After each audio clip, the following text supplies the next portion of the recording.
I was like, I don't understand. I've been to New York and I've been to New York twice and San Francisco. And I mean, I loved San Francisco, but I loved New York. And I was like, everyone seems pretty normal. Like, why did you get all the serial killers? Maybe it's just a population thing. Welcome, ladies and gentlemen, to the Minds of Media. My name is Blake Panashevitz, and today's guest is a wonderful human being who lives in South Africa or is from South Africa. She is a blogger, tech wizard, host, caster, and overall good person. Please let me introduce Sam Wright, maybe better known as Tech Girl. Welcome to the stream. That was the best introduction. I'm going to clip that and I'm just going to use that now whenever I go out. I'm just going to play that intro because you made me sound way more hyped than I am. I like how I threw in tech wizard. I felt like that was like the best part that I did. I was like, how do I really describe Sam from what I've been able to research from her? And I'm like, she's involved in tech and Tech Girl's cool, but what if she name changed to Tech Wizard? Tech Wizard, done. Rebrand tomorrow. Yeah, rebrand tomorrow. I'm just saying that's a great name. I think that it would go good. So I'm excited to have you on the show. We're going to get into a lot of different things. Hopefully everyone can hear you well and that's all going well. My levels look good. But if there's an issue, people, just let me know. We're going to start it off fairly easy with questions. I've done a lot of research on you because that's what I have to do. So it should be exciting for me and terrifying for you. But that's okay. Now. Yeah, so we're going to start it off with an easy question. We're going to get lightly into it. So I don't know if people know this, but you're a pretty big Star Wars fan. You at least have a few shirts or had a few shirts that are Star Wars related. Okay. My question for you is this. Did you like the new Star Wars movies that came out, or did you think that they were awful? So I like them because it's Star Wars. You can't not like them. You know what I mean? I appreciated what it was. They were basically just like reboots of the original, the original three that we know. They kind of just used the same formula. But Star Wars is meant to be a soap opera set in space. So I liked them. I enjoyed the experience. But I did choose not to listen to the hardcore fans because I was like, I want to enjoy this experience. I'm not going to hate on this. We're not going to tear this apart. So I like them. But I'm well aware that there were some giant flaws. I just chose to ignore them because sometimes you just have to love the experience. Oh, see, I didn't get into like the hype things, but I did not like the movies. Why though? Why? Okay, so here's the reason why I didn't like the movies. I felt like there wasn't good character development. That was honestly the issue that I had.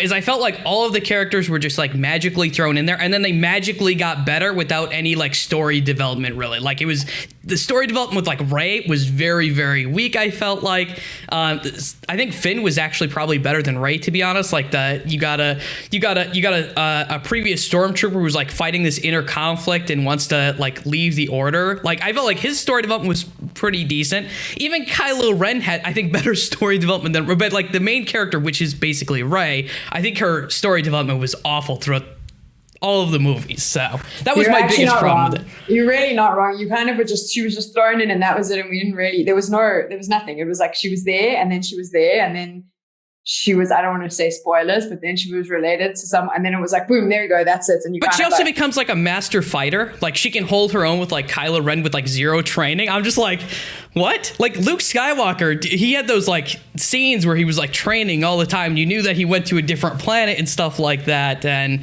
I don't know, it was just, that was my problem. That's why I didn't really like them that much. So fair enough. It's somewhat reasonable reason, I feel like. You're not wrong. I mean, I just kind of enjoyed the journey, but Poe as well. I don't even think Poe was kind of like, look, it's good looking Han Solo kind of that dude flies here, pilots, go, finish. Yeah. Like that was it. And I was kind of like, well, he's interesting. Tell us more. And they was like, no, well, we don't have time. Yeah. We made 4 movies to tell you absolutely nothing about any of these characters. All of the movies were like 2.5 hours runtime, weren't they? They were pretty long, I feel like. So I thought was that BB-8 probably had the most character development. Yeah. Actually, now that you mention it. Yeah, the fucking robots. Oh my god. So yeah, that is my thing. You're a pretty big Star Wars fan. Did you get into Star Wars when you were younger then, I take it? Yeah, so actually Star Trek first. I grew up with so I had a super nerdy dad, right? Like super nerdy. Had no interest in sports. Didn't have a lot of friends, if I'm honest. Like the internet when it came out, I think he was one of the first on there, like knew he taught us how to hack Hotmail email addresses when we were kids because he thought that was a skill we should have. It's not, by the way. You get bullied in high school when you can hack into people's Hotmail addresses, which I learned very quickly how to do. But yeah, he was like super nerd. So like we were in our family up until the age of 16, believe it or not, I had to be in bed at 8 p.m. I didn't have to be asleep, but I had to be in my bedroom. So if I wanted to read books till 3 a.m, no one complained.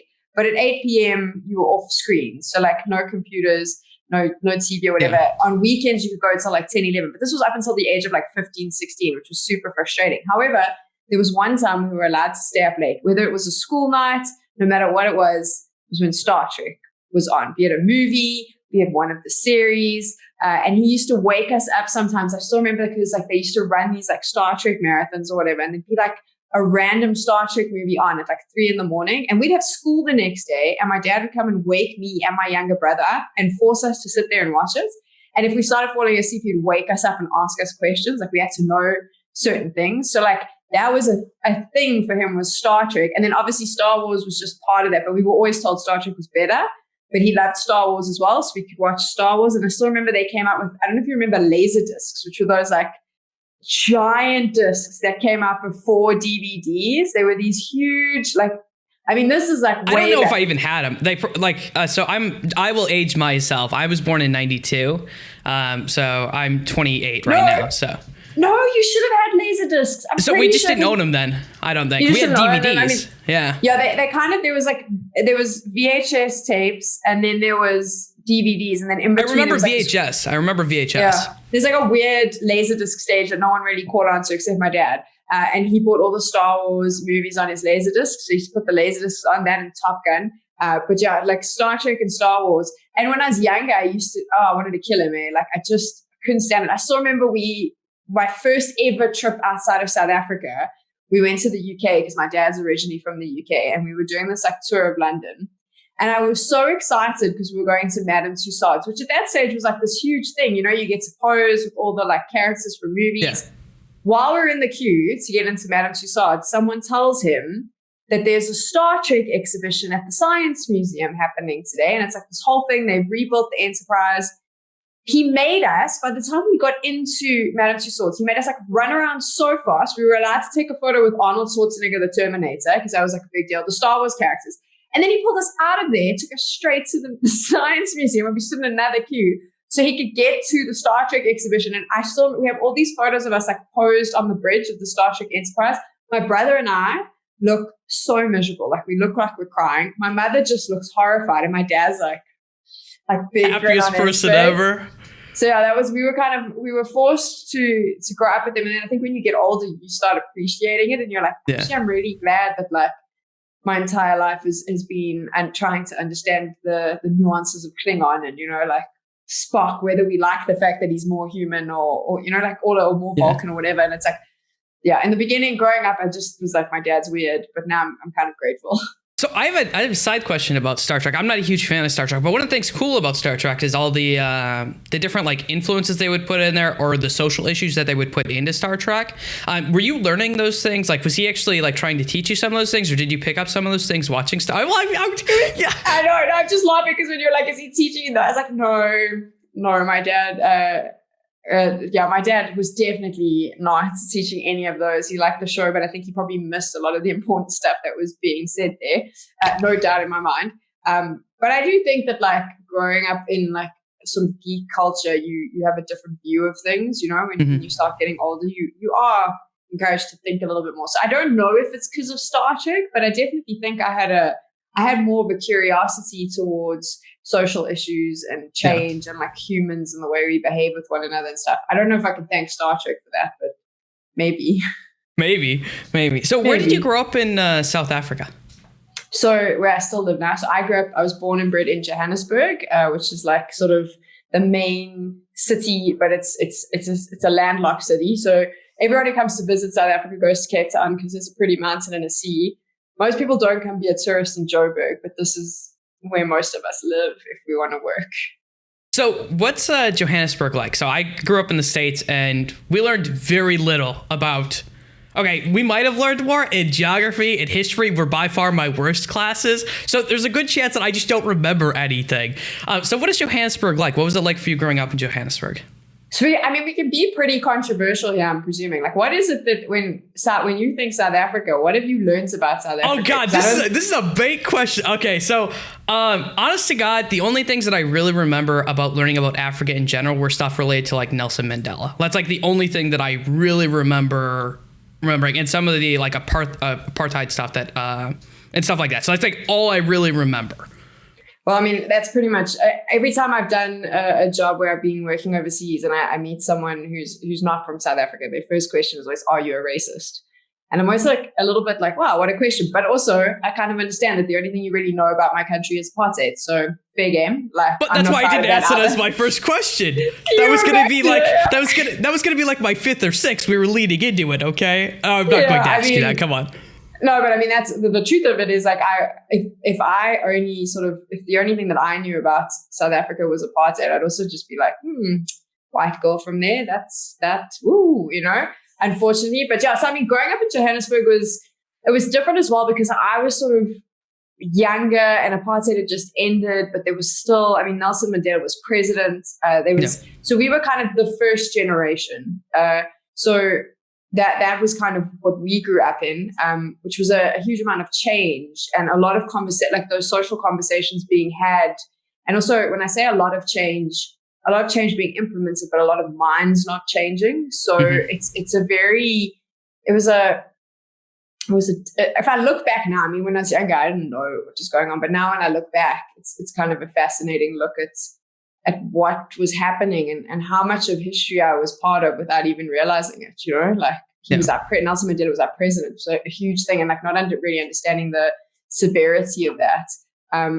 But also, to be honest, growing up in South Africa, I'll be the first to admit, like it's not something, I hate saying this, but it is the truth, being one of the first generations after apartheid and being white means I grew up with privilege. Just because of the history, it meant that my family had obviously were privileged. So I had a lot of privilege. I grew up in a really nice house, lots of space, went to really good schools, never quite understood until I was older that my life was not normal. Like I was very lucky and we lived, we had sort of a upper middle class lifestyle, which I didn't even know at the time. I thought everyone, and I think like any kid, you think everyone lives like that.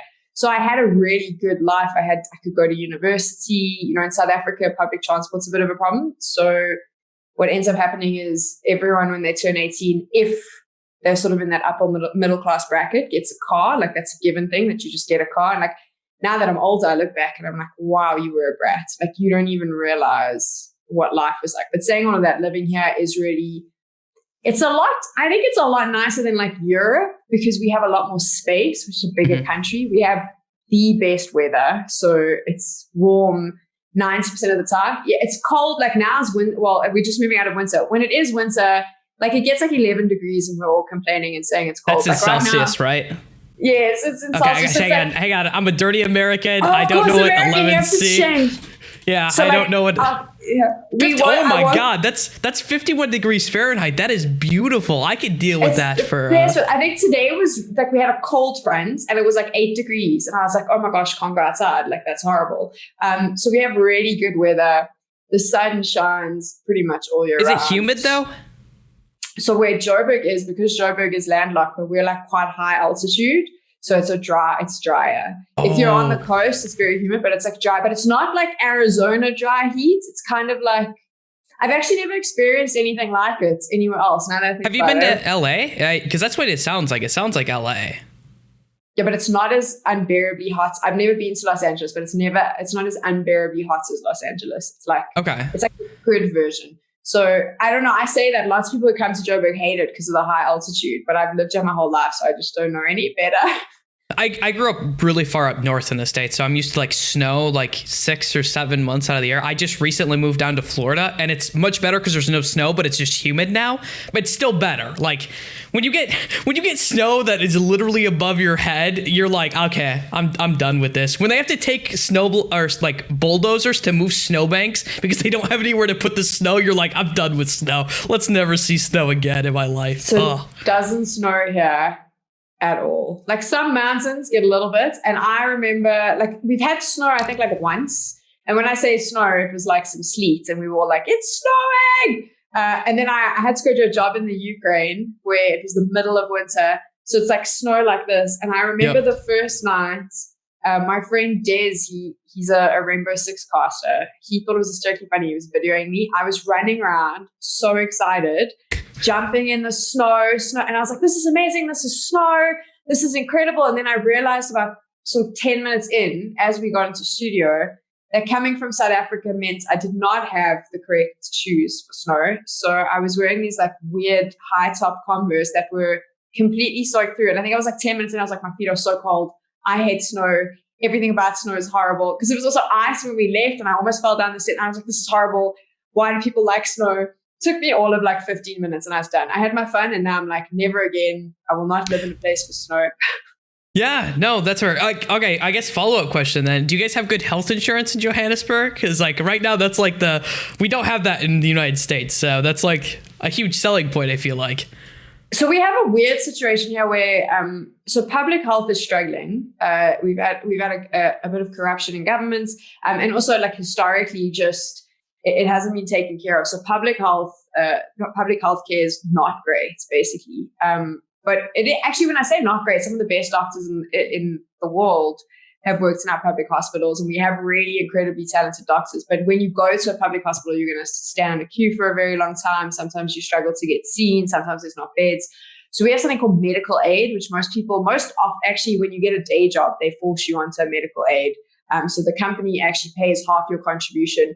And then if you have medical aid, you can go to a doctor, you can go to a private hospital, and it's quite good. But it's problematic. Like I think so that they're busy trying to work on more of a national health insurance type of plan right now. Our government's trying to fix it because now also the problem is the more money you have, the better healthcare you automatically have access to because you can go on a better medical aid. And obviously the bigger your salary, the better medical aid and things like that, which is problematic because it also means that any doctors that qualify, they want to go work at the fancy private hospitals. They don't necessarily want to do public service. So they're trying to fix that up. I'm really lucky. I've actually never really had to go to hospital.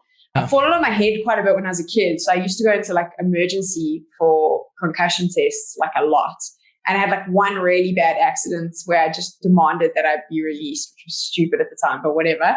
So I've never actually really had to be in a hospital. So I feel like I'm not the best person to ask about this. Okay. I chopped off my fingers, so I've been in a hospital. Off your How did you do? How though? How? It's a really long story. But the TLDR is I stuck my hand in a snowblower again with the snow, and there's a lot more of a story. It's on my YouTube. If anyone wants to watch it, it's on the YouTube. I'm gonna go watch it later. It's one of the few videos I'm pretty proud of. So it's actually pretty good. But yeah, so I chopped off my fingers in a snowblower. So our healthcare in the United States sucks. That's just, it's awful. So right now you're saying it's either moot or not. So like an ambulance, I think costs like $10,000 if you get an ambulance or something like that. So like, I think it's $10K. So we have public health that if you don't have medical aid, there will be an ambulance and it will take you to a hospital. The problem is you'll obviously wait at that hospital for a very long, and if it's an emergency, you don't necessarily want to, if you're going into an emergency room. But for the most part, I mean, you'll still get taken care of, which is important. But there's a lot of work. It goes back to what we chatted about with apartheid. There's this huge divide in South Africa, which is unfortunately it is race related because the poorest people in our country came from a history where they were oppressed by you are neither wealthy. So there's like a generational. I mean, it's such a deep dive into it, and it's a problem. It's a problem that we need to fix. I just don't know how many generations of fighting we're going to need to fix it. But I do like to think that like a lot of my friends and the people that I surround myself with in our generation we want change. We understand what historical racism looks like. We understand what the problems it's created. And we understand there's a huge poverty gap here, which is hard. Like it's horrible because I think South Africa is one of the most beautiful countries. Meet anyone who's ever come here. They'll tell you that they want to come back. They love it so much. But we do have a poverty problem, and that's something we desperately need to fix. Mm-hmm. Yeah, I know that at least in the United States, we have like the Black Lives Matter movement going on currently that has been going on for a bit. And we have the United States is not immune from this. We have so many freaking issues related to things like that. So, but you're in a very interesting situation because you had obviously your first generation after apartheid. And so that's an interesting perspective to kind of just see comparative to where like the United States is right now. So not to get all political and stuff like that, but it's cool to get someone's kind of different thought process on like what they went through. So you mentioned your dad was a huge nerd. What did he do growing up? And what did your mom do? Because you actually haven't talked a lot about your mom. My mom's the best person. My mom took care of us. I mean, my mother's like one of those women that when I look back, I feel horrible because her entire life was us. Like she did everything for us.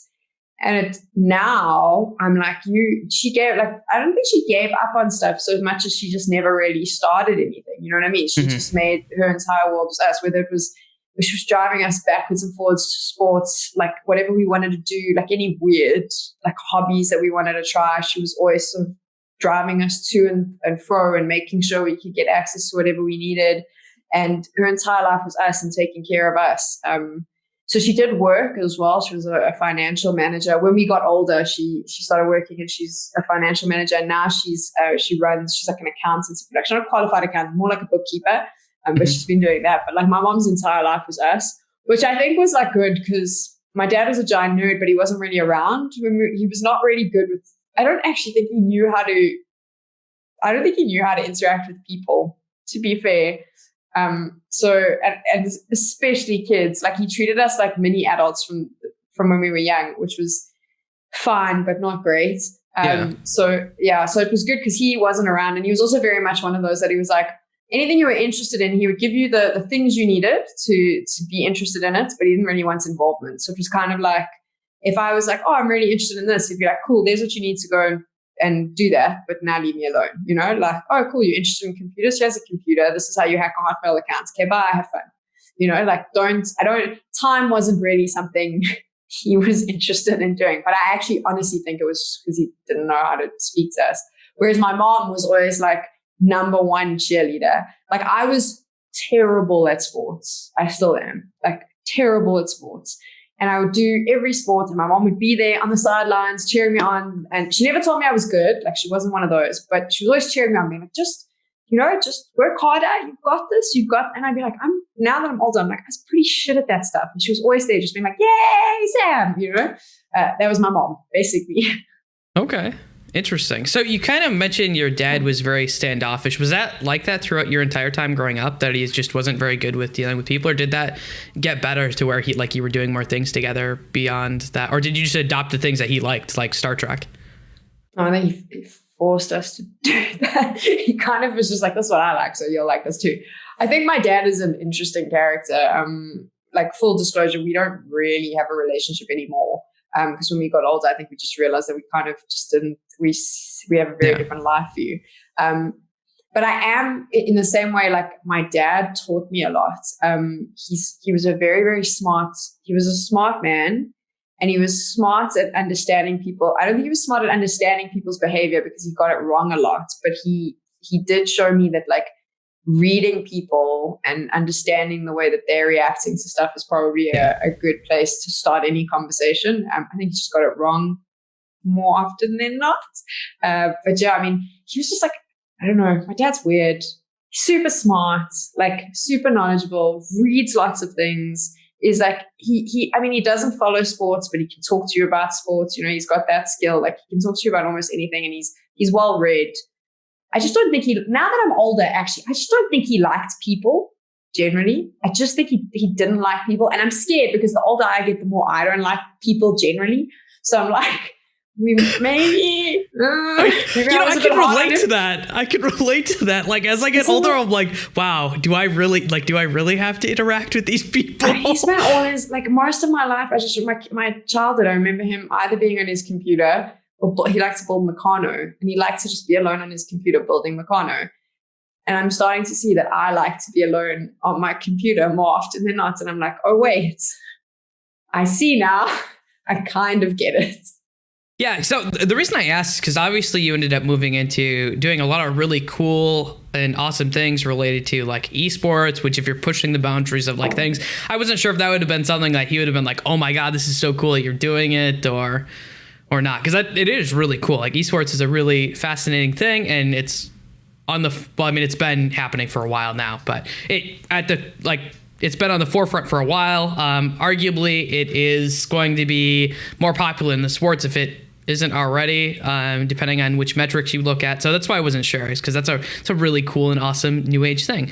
One of the things you mentioned, though, is you like to read books. And I find this fascinating, and I want to kind of get some of your favorite novels, because I also like to read books quite a bit. Stephen King is actually my favorite author. So that's my go-to. I really like fantasy and science fiction stuff, though. But like, what are some of your favorite books that you were reading growing up? So I really like, this is so dark. I really like. I'm excited now. Yeah, specifically like true life accounts, either biographies or autobiographies of people who lived through horrific things. So lots of World War II stuff. I like, not because I have an interest in World War II, just because I have an interest in the stories of people who survived concentration camps and things like that. A lot of war stuff. I've also found like quite a few books now from women in the Middle East, like escaping the Middle East and dealing with that stuff.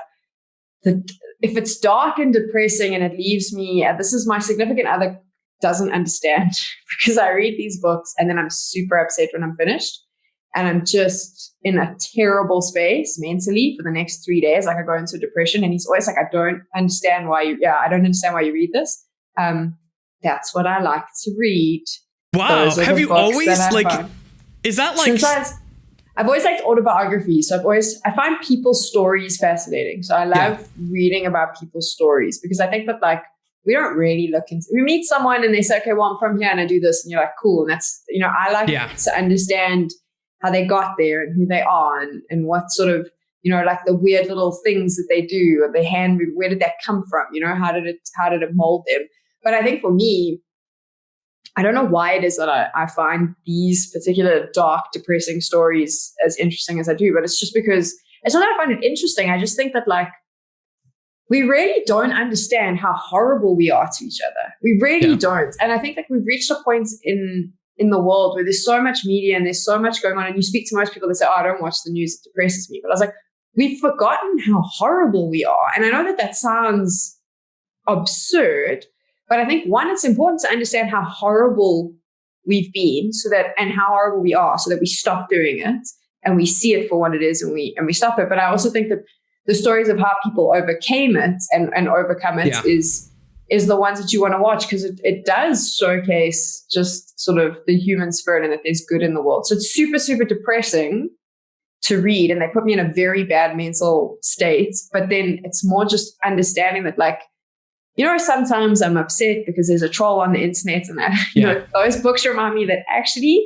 none of that matters. You know what I mean? Or I'm upset that this month I can't buy the nice thing I want because I need more money, and I have to those books remind me that like there's so much more to the world than pretty things and Twitter. So I suppose that's why I like them. I've just always found people's stories fascinating. So autobiographies have always been my go-to, and well-written stories about people. However, saying all of that, I went through this very weird stage at the beginning of the year where, like, over the course of 4 weeks, I just binged like trashy British romance novels. And the whole time I was reading them, I was like, these are rubbish. Like, I'll read it, and then halfway through, I'll have a conversation with my player too, and I was like, these are absolute rubbish. What a rubbish book. No. And then I'm like, I can't stop reading. But that passed. Yeah, that's kind of passed, and I'm over it. So that was I don't actually know what happened. I blame Corona because it was about that time. So I feel like maybe it just had an effect on me. Yeah.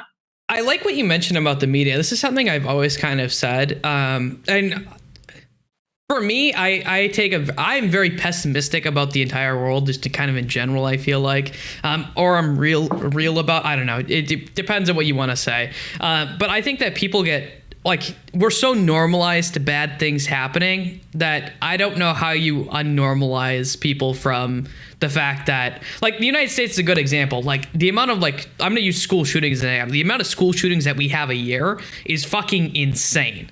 Right. And like every time they happen, you're like, oh, another school shooting happened. That should not be a normal response from anyone, right? Or like, oh, another mass shooting happened in the United States. Like, this is like, we've become so normalized to these terrible things. Even Corona. Like, if you look at like the way that the United States is handling Corona, which is fucking awful, right? Like, we just slowly become normalized to it, and we're like, oh, everything's fine. This is just a way of life. We're going to ignore the fact that, 180,000 people have died so far in the United States alone, I think. I don't know. I feel like people just get so normalized to all of these terrible things, and I don't know how you make that go away. So. I think I just worry because I think that like if you look at history, so like this is always like if you're gonna go back to World War II, I really don't. It's the easiest example where I'm like, don't you always look at that and go, well, how did that happen? How did we not see that? How did no one see that? I'm always like, and this is I get angry all the time. I'm like, how did no one see that? How did no one stop it? Why didn't anyone say anything? And then you kind of take a step back, and like Corona is such a good example where you're like, everyone just got locked down, and we kind of all like, cool, we did have to do this, but like, okay. And that was it. It was just normal. You know what I mean? No one said anything. And that was cool. And that was fine. And now all these people are dying, and we're all like, oh, well, that's pretty crap, but it's not happening. I mean, this is the thing, because the situation you have in the States, no offense, is horrible the way it was handled. But even, people didn't really care. Like the government set certain rules and people were breaking them because, well, it doesn't really affect me. So it doesn't matter. All these people are dying. We're seeing all these numbers of people dying, but I haven't met anyone who's died and it hasn't affected me. So I'm just going to keep breaking the rules. And I was like, it's weird how I don't even think that it's a now thing. I think it's just human nature to be like, if it's not on our front door, and maybe this speaks to how we're inherently just a selfish bunch of people, because we're like, oh, if it's not directly affecting me, like, oh, there's these terrible things happening. It's a weird thing. But like I said, maybe it is just because we're human. I don't know. Yeah, I know. It's just weird. I also like to read some horrible books. I will admit that. Like, serial killers fascinate me. I actually have a degree in psychology, though, so I can at least somewhat justify that, maybe. Oh, wow. So, okay. I like watching TV shows and documentaries about serial killers. Yeah. But again, okay, so this is an interesting. You have a lot of most serial killers come out of the States. How is this the case? Like, I live in a country that has probably one of the biggest crime rates in the world. We don't have school shootings. Like, that's not a thing that happens here, you know? Yeah. So it always like blows my mind where I'm like, because like we have some of the worst crime in the world. Like, there's a lot of violent crime. School shootings, not one of them. And serial killers, like maybe we've had one or two in South Africa, but I'm like, they're always, and I was like, it's a terrible, I mean, I was like, I don't understand. I've been to New York, and I've been to New York twice, and San Francisco. And I mean, I loved San Francisco, but I loved New York. And I was like, everyone seems pretty normal. Like, why did you get all the serial killers? Maybe it's just a population thing. So, I don't know. Okay, do you want to hear a crazy theory? Of course I do. Okay, this is a really crazy theory. Okay, I think serial killers are a form of almost like evolution for a capitalist society, because the way that they think makes them perfect for capitalist society. Because the only person they really have to care about, and this, because serial killers are antisocials. That's what they're rated under, is like a scale of antisocial. So it's no longer psychopath or sociopath. It's just, they would be ranked underneath an antisocial scale. And so being up there means you just do not have a lot of conscious development towards other people. And it makes, especially I feel like in the United States, having that lack of concern or care for other people a lot of times can be kind of useful, at least in the business world. So the crazy theory is maybe that's the eventual path to make people successful, almost like a social evolution in like a more capitalist society. That is my crazy theory. I think your theory might be right. I feel like it's pretty good. It's quite, yeah. Right, I'm throwing all my stuff out tomorrow. I don't need things. Oh my god! Don't go like weird. But yeah, we have a lot of serial killers. There's a lot, so it's kind of crazy. I think California has the most, which is just weird too. But it's a pretty big state, so I think it has the highest amount. It's a really interesting theory, though. Makes complete sense. Yeah, terrifying theory though at the same time. So, slightly terrifying, yes. Slightly. So. One of the things is you went through school, and I watched a heartbreaking video that you did as I was going through and researching about you, about being an outcast. in your time going through school and how it wasn't the easiest thing. Can you kind of describe for you what school was like? Especially, I feel like, I don't know, growing up in the States, I got bullied a lot and it was awful. And I feel like at least a lot of people who I know in the States get bullied a lot. Like, it's a very, very, very bad thing. But what was it like for you kind of growing up and going through primary school and then eventually high school for you? I can't believe you went all the way back because I actually forgot that video exists. But yes, I know. I do a lot of research. I'm impressed. So I was extremely overweight. Yeah. And I know like everyone always says, it's like, oh, I was chubby in school and I was extremely overweight. I was borderline obese at one point. Really super unhealthy. And so I also grew up, like I said, in a household where sports wasn't really a thing. Yeah. We weren't a really social family. So it wasn't like we were out on the weekends and things like that.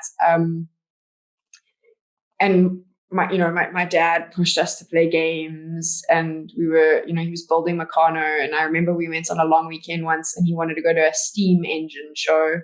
There's those that they exist. People build up steam engine. Like that was kind of so it was weird, like we were weird. Yeah. And being super overweight meant that I got, obviously when you're a kid, I didn't realize I was overweight until I I'd say hit like 10, 11. And then I used to get teased and I was constantly teased and then I'd eat more. And then I went into sort of high school, which is the worst time and was, like I said, hits almost morbidly obese. So it was hard. I think it's hard being a teenage. I think it's hard being a teenage guy or girl going through that and kind of and then also like sitting in a position where my interests weren't the same. Purely because of how I was brought up, you know what I mean? My parents don't really drink. Like I said, they weren't really social. At that stage, my parents also going through some marital problems because they've now since been divorced. But so we weren't going out, we weren't socializing as the very overweight girl who liked weird things and learned how to hack into Hotmail accounts, which we spoke about earlier, which doesn't go down well. I don't know if you know, with like 13-year-old boys when you break into their Hotmail accounts. So I thought I was cool when I went to school. I was like, oh yeah, I broke into all your emails. Like, it's not cool. Never cool to break into people's emails. But yeah, like that was me trying to fit in. So yeah, I had a rough time. I also went to a very small school. So there wasn't a lot of kids in my grade. I think there was only like 89, 90 kids in the grade. So it was very much a matter of everyone knew everyone else. And there was this group and everyone, it's the typical, there was the popular group, if you like. And I just didn't fit in with them. So that was it. So it was, for me, that was always a rough one. And it took me up until sort of the last year of high school. At that point, I think I'd kind of grown into my own skin, so I just didn't care. And my best friend at the time was this hardcore goth who was dating this 26-year-old musician. And I kind of made friends with him and I made friends with all of his friends and her friends outside of school. They weren't even in school anymore and just was like, oh, well, these people are cool, and they don't really care. Like none of this other stuff matters. I also then lost. And it's interesting because when I met this group of people, I then became very conscious of the fact that I wanted to lose weight. And not because I wanted to be skinny and look good, but because I was like, I want to be healthier. When I go to music festivals and I go out, I want to feel better. And ironically, when I met this group of people, that was when I started losing weight. So I think that it was more of a sort of a happiness and feeling more accepted because they didn't really care that I was overweight. They really didn't. Like they were older and in a different place. But for high school, for me, it was horrible. Like I hated it. Lots of people always say, oh, you'll look back and your school years will be the best years of your life, and no, I still remember the day that we finished school. Like I ran out of there and I was like, good riddance to bad rubbish.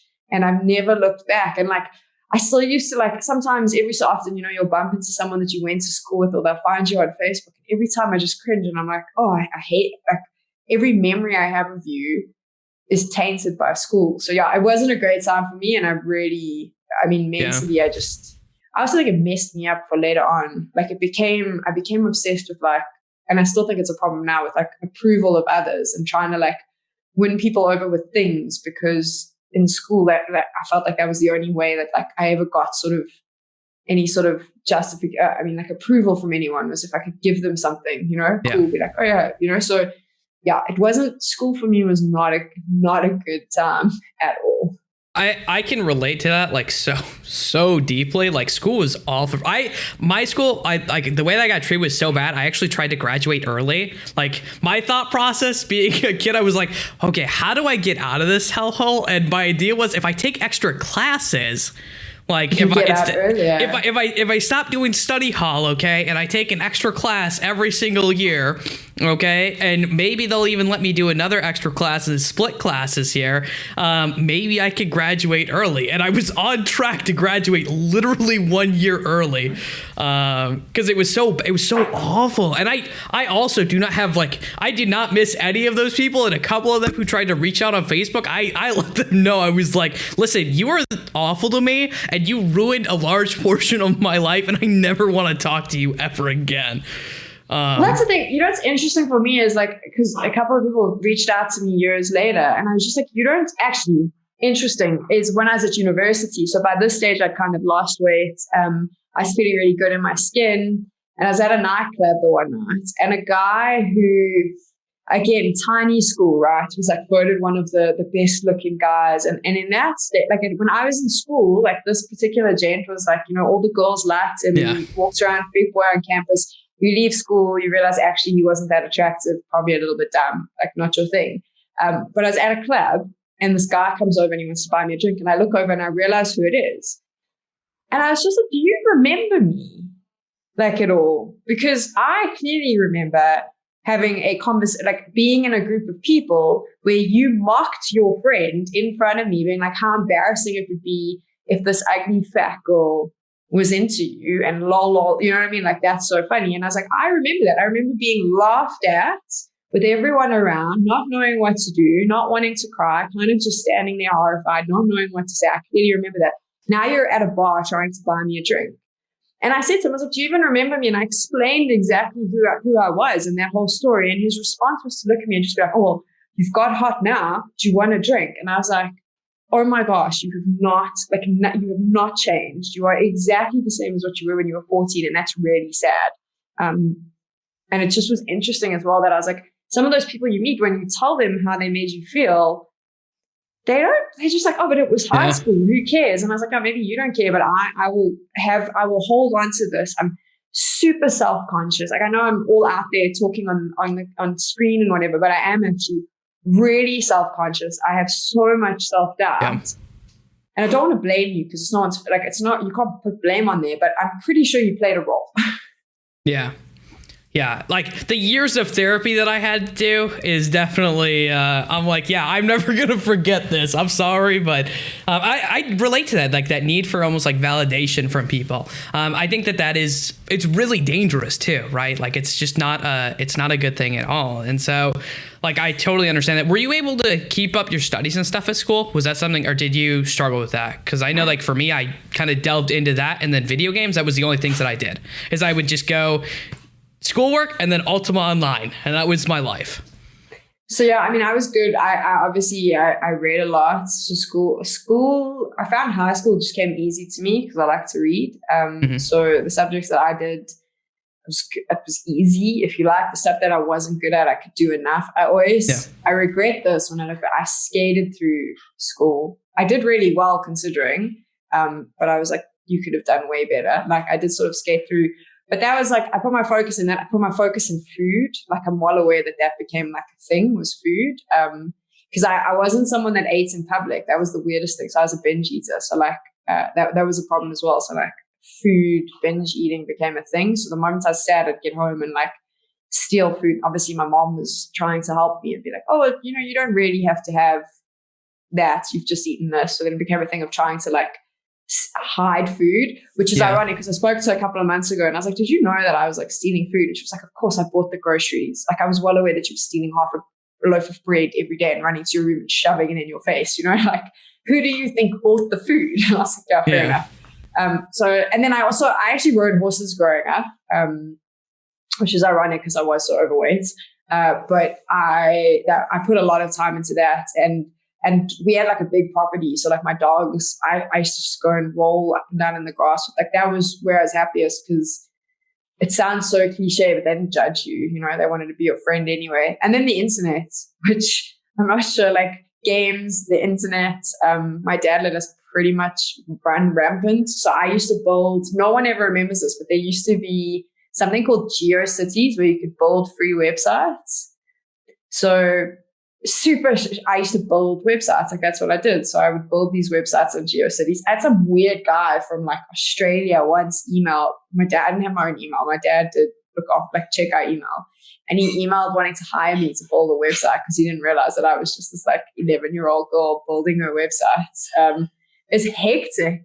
GeoCities was the business. And then I set up a game with my friends because I liked horses. So we set up this it was a cyber horse game, and we built these little websites where we had these stables with our made up horses because we'd find pictures on the internet of our horses, and then we'd run these like horse shows together, and we'd sell and trade horses. We had like a whole little like weird game going on, all in our imaginations, but with our little baby websites that we did all these things on, and that was kind of that, and Mortal Kombat kind of kept me sane, I suppose.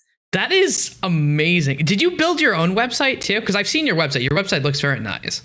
The one you currently see, I did not. The one before that, I built myself. And then recently I did an upgrade, and I kind of wanted a facelift. And my boyfriend's sister's a web developer, and I kind of went to her and I was like, I don't have time. I could build it. I was pretty sure I could do it, but I was just feeling lazy. So I was like, can you change this and this and this and do that? But for the most part, when it comes to WordPress stuff, I can pretty much build. I mean, I think anyone can. If you can Google, you just buy the theme, figure out how to change a few things. It's a pretty straightforward process. But yeah, the latest one, it's the first time I can't take credit for it because I just convinced someone else to do it because I was too lazy. And I was like, the time that you have to put into it. But yeah, I've done lots I went through a stage as well, like 3-4 years ago. Funny enough, just after I quit my like sort of day job, and was trying to make, I don't want to say I was trying to make esports a thing. I was kind of just trying to figure out what I was going to do because I didn't want to work for a boss anymore. I actually did build websites for people. Like I do web development if they needed me to, but I stopped that quickly because I don't like dealing with people. That is completely fair. People are a hassle. There was a reason that I stopped becoming a therapist and dropped out of my master's program. So, I don't think I can be a therapist. Oh no, definitely. No. Then I went and worked with esports players for a bit, which was still working with people. It's the same as being a therapist, if not worse. Okay. Kind of. Yeah. And so now I do a lot more fun things. So it's definitely interesting. But yeah, kind of looking at like, I called you a tech wizard. Okay. Have you always been someone who's been like really deep into tech and wanting to learn about like different things or different products and stuff like that? Or did that come later on? So I think it came a little bit later on, and I wouldn't, do you know what it's like? I don't know if I would say I'm like super deep into it and like that, and in the sense that I prefer to just, I'm like, okay, cool. What is it going to do for me to make my life better? I'm more interested in like, cool. So like, I think a lot of people are like super into the tech and what's built under the hood and things, whereas I'm more just like, cool, how does this make my life better? Yeah. Show me. Which is where the sort of tech thing came, was because I was working at a radio station, and it turned out that I had a skill of understanding why that mattered to like the general public. And so from there, I was always forced to write the tech stories. And then I started realizing that people actually want to know about the stuff that I thought didn't matter, because people that are super into tech will tell you it doesn't matter. But actually, for the most part, that's all people buying the tech really care about. So that was kind of, I like going, okay, cool, what is it going to do for me? And I don't want any of the big words, like explain it in like a human way. So I had to learn how to like translate that for me. Yeah. And I like doing that. Like I like explaining to my mom, how her Chromecast is actually better for her. That's fair. So one of the interesting things about you actually is that you ended up going to school for journalism, and then later on for communications and media studies. But journalism is it's a very odd thing for someone who, especially when you say that, like I imagine, like, were you very socially like acquainted? Did you like talking to people? Because I didn't sound like it, but I don't want to make the assumption. I like the sound of my own voice. I never had an issue doing public speaking and stuff like that. Like I stand up and do a speech and things like that. I was fine. I didn't like being in like a social setting. But we grew up we were lucky in that we grew up where like we were always told our opinions mattered. So we were never like, it's a weird situation where, again, my dad, who's not great with people, but maybe was the greatest sort of one, was like, there was none of this, this is a good and a bad thing. Yeah. There was none of this like respect your elders. Like, if you thought an old person was being stupid, you were allowed to tell them that you disagreed with them. I mean, I wasn't allowed to sit at the very few public functions we went to. If we disagreed with someone, we were allowed to. He felt we were allowed to debate if we could debate our points. He was very strict about how we debated our point. We weren't allowed to be like, you're an idiot. But he taught us like the arts. Also, we grew up with someone he would disagree with. Like, if you did, this is, like I said, good and bad. Like, growing up, like, if you did something at school and you were like, oh, look, I wrote this essay and I got, 79%. And then he'd read through it and be like, well, you understand why you didn't get a distinction because you did this, this, and this wrong. And then you'd want to have a debate with you about it. Good and bad, like, so not good when it's your kid, but good because he taught you how to like sort of reason. So he was always like, you can just, if you disagree with someone, you can tell them. And he kind of allowed us to have really strong opinions on things, which is ironic because I'm pretty sure that's why we butted heads later on. But because of that, I was quite vocal in my opinions of things outside of me and my personal life, if that makes sense. So I wasn't good in a public setting and I didn't really get on with people, but I was quite happy to stand up in class and lecture them about something I'd read in history. So because of that, I kind of went the journalism route, believe it or not, because by that point I'd kind of found my own skin and I'd found my friends who I found these like really fascinating people outside of like, if you looked at them, like I said, my best friend was this hardcore goth, only wore black, dyed the hair. She was dating that, he played heavy metal. So like it was a very different group of people. And I decided that I wanted to study journalism because I wanted to go and I was very specific about this. I wanted to be a war reporter for Sky News. I wanted to stand in front of a camera in the worst places in the world and report on what was happening because that was what I felt would make a difference in the world and I could do that.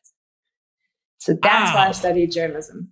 Yeah, I mean, I can explain to you why that didn't happen in the end as well. So I mean, I would like to hear that story as well. I feel like if you don't tell me that story, you're leaving me hanging here a little bit. So 3 years of studying journalism, but everyone else, like there was a lot of people that were studying journalism as well. We wanted to like go write for Cosmo and I was just like war reporter. Like every day I was just like war reporter. Got into radio at that point, loved being on radio. So it was kind of working at the campus radio station, majoring in politics because that was a good choice to make for a war reporter. Graduated, decided to do an honors degree, but I wanted to work at the same time. Got a job at a radio station, like a youth station.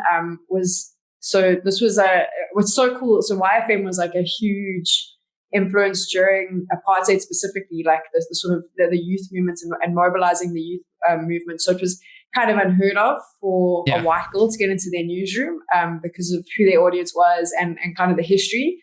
But met with their editor and he thought it was funny that he was like the balls to kind of send a CV and say, well, hire me. So he hired me, went to go work there because I was going to be a news reporter, So I was busy working at YFM and then the first day he was like, right, I'm going to send you to a riot. You're going to go out, you're going to cover this, we're going to phone you. Got in my car, off I went, super psyched, and then was driving in and had a bunch of very angry people who were completely right to be angry start shaking my car and moving it up and down and shaking it. And young sort of 20-something girl, little Sam, sat there and suddenly looked around and was like, I'm terrified. Like, I don't actually know how to handle this. I know I'm supposed to be reporting on this. I know I should, just get out and be like, I'm a reporter, big balls, off you go. But I'm actually really scared. I'm scared because everyone's getting super violent. I'm scared about the violence. I'm scared because these people are so angry and I understand why they're angry and I'm kind of angry for them. And I kind of want to get in with them now. I don't know. I don't want to just stand here on the side. And then I had all these mixed emotions and kind of was like, I don't know if I can do that. Like, I don't know if I can stand on the sidelines. It was a mixture of being terrified and horrified because I think it was also the first time I knew at that stage they were writing about service delivery. They didn't have access to running water. So they didn't have access to like usable toilets. So this particular area was rioting because they had now had enough. So they were breaking things down, smashing things. If they picked up if they saw any government officials, they were throwing rocks at them. And there was like this weird, I just couldn't cope because I was kind of there going, I'm angry with you because what's happening is wrong. I'm terrified personally, but also like it's not right. Like you're hurting these people and I want to help these people. I can't. And then I sort of watched the like more serious journalists. They just stood there. Like no one cared. They were just there to report, you know? And I don't know, it was like all this mix of emotions, went home, sobbed my eyes out for like 2 weeks. It was like, I clearly can't be a news reporter because I think I'm hardcore and I talk a big game and I read these horrible books. But it turns out when I'm there and I watch someone get hit with a rock, I can't. Like I can't deal with this. So there was like a very weird time there where I had to accept the fact that my dream of working on Sky News in war-torn countries was probably not suited to my mental stability, wasn't going to handle it. So then I went into court reporting, which I actually found a hell of a lot more fun. So sitting in court, turns out I really like law, realized I wish I'd studied law because I found that fascinating, like how the law works and things like that. And then just slowly kept getting given more and more tech stories and court reporting and then kind of found my way into where I am now. So I want to ask you a follow-up question then. So you're right after this riot, what do you tell your boss? Like, hey, I can't do this. And what is his response to that? My boss was such a dick. And I can say this because I've told him before. Like, he was so great. Like, he was my first like real boss. He was such an asshole. And everyone who's worked for him, ironically, every single one of us who worked in that newsroom during the time that he was editor, we hated him. Like, he was the topic of conversation. Every time he walked up, it's just what a horrible person he was. And it's so funny because since then, if I look at the team that worked in that newsroom all together when he was editor, every single one of us has gone on to do what I think is like we've done really good for ourselves. Yeah. Like in our chosen paths, we've made big strides. And it's funny because now when we all talk, we're like, we still will tell you that Zukita's an asshole, but like, wow, like he taught us what we needed to know to get to where we need to be. So I still remember coming back, being very upset, and I was like, I don't know if I can do this. And he was really harsh with me at the time, and he was like, you are a spoiled little white girl who grew up in the perfect world with the picket fence. And he was like, you can't do this because you don't understand. You think you do because you watch TV and you read on the internet and you read books and you think you know what the world looks like, but you actually have no idea because you've been completely sheltered from it. And what you experience today is for the first time is having the veil lifted. So welcome to the real world. He did send me to like 4 more riots after that. I didn't like it, but I went. Like, I didn't quit. But I was like, I don't like this. It's not for me. But he was like, tough, you'll keep going. And I did keep going. Didn't enjoy it though. But also I think it was good because maybe I would have changed my mind. And he was 100% right. I do think that fear came from a place of just completely, all I had to go on was what I saw on TV, you know, which was just like really well put together presenter talking into a camera while there's bombs going off in the background. It looks fun. You don't really comprehend what's actually going on. But I do think he was right. At that point in my life, I'd lived a really sheltered life. So I didn't realize what the real world was like. And it was good. Like, he forced me to see a lot of things that I didn't understand and question a lot of my identity. Hated him as a boss, but extremely grateful to him for like what he taught me. And some of the things that he said to me that at the time I thought, what a horrible man to say that, where like years on, it comes back even now. I mean, the one thing that stuck with me, and like especially now in sort of gaming and in a smaller industry, was he sat outside with me once and he said, we both were smokers at the time. We were smoking on the balcony because everyone smokes in a newsroom. It's just like a thing. And he said to me, you know, you have a problem as a female in this space. And I was like, well, what space? And at that point it was political journalism. Yeah. And he was like, there's 2 things. He was like, when you walk into a room, you either have to be a bitch and everyone's got to call you a bitch and everyone's got to be scared of you if you want a seat at the table. They got to hate you to give you a seat at the table. He was like, or you got to walk in and flirt with all of them so they think you want to sleep with them. Then you can have a seat at the table. And he was like, but you need to decide which one you are and you need to make that decision now. And I still said to him, I don't want to be either. And he was like, then you'll never have a seat at the table. And I thought at the time, I was like, what a horrible thing to say to a woman. Like, how sexist are you? Yeah. Until one day I walked in and realized, holy shit, that is exactly what's happening here. Like, that is, he wasn't he wasn't wrong, and he was never saying it was right. He was simply saying, right now, sexism exists, and this was in politics, and it's the same in the gaming space, whatever. He was saying sexism exists, and if you want to be here, and you want to be, and you want to get in, this is probably the two paths you're going to have to take. Because right now there is no easy. There's when I say easy, there is no normal path for a woman. You're going to have to play one of these sides if you want a seat at the table.